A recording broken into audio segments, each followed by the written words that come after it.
దౌర్భాగ్యం ఏంటంటే నాలాంటి దైవజనుడు కూడా మాట్లాడాల్సి వస్తుంది, చెప్పాల్సి వస్తుంది సమాజానికి, సంఘానికి, ప్రాముఖ్యంగా దేవుని పిల్లలకి. ఎందుకంటే కాపాడుకోవాలి కనుక మీ పిల్లల్ని కాపాడుకోవాలి కనుక చెప్పాల్సి వస్తుంది. సమాజంలో ఇది ఒక ట్రెండ్ అయిపోయింది. పిల్లలు ఒక కమ్యూనిటీగా ఫామ్ అయ్యి ఈ యొక్క మాటలు మాట్లాడుకుంటూ ఆనందపడుతున్నారు. ఇలాంటి కామెడీలు చూడడానికి ఇష్టపడుతున్నారు, ఇలాంటి మాటలు వినడానికి ఇష్టపడుతున్నారు. పిల్లలు వీడియోలు చూస్తున్నప్పుడు చూస్తూ ఉంటారు, వాడు ఎవడో కారు దోలుకుంటా వెళ్తూ ఉంటాడు, మాట్లాడుతూ రన్నింగ్ కామెంటరీ చేస్తూ ఉంటాడు.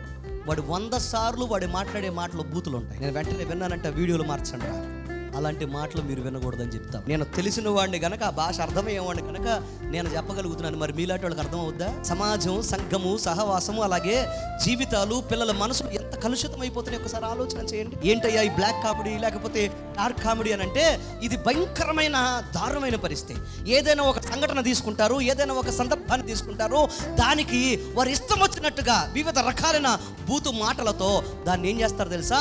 నవ్వుకోవడం కోసం ఏ మాటలైనా మాట్లాడొచ్చు.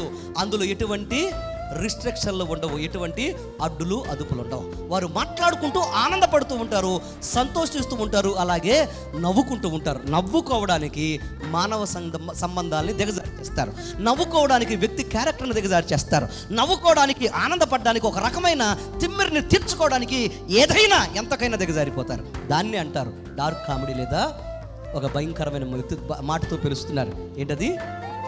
Black comedy.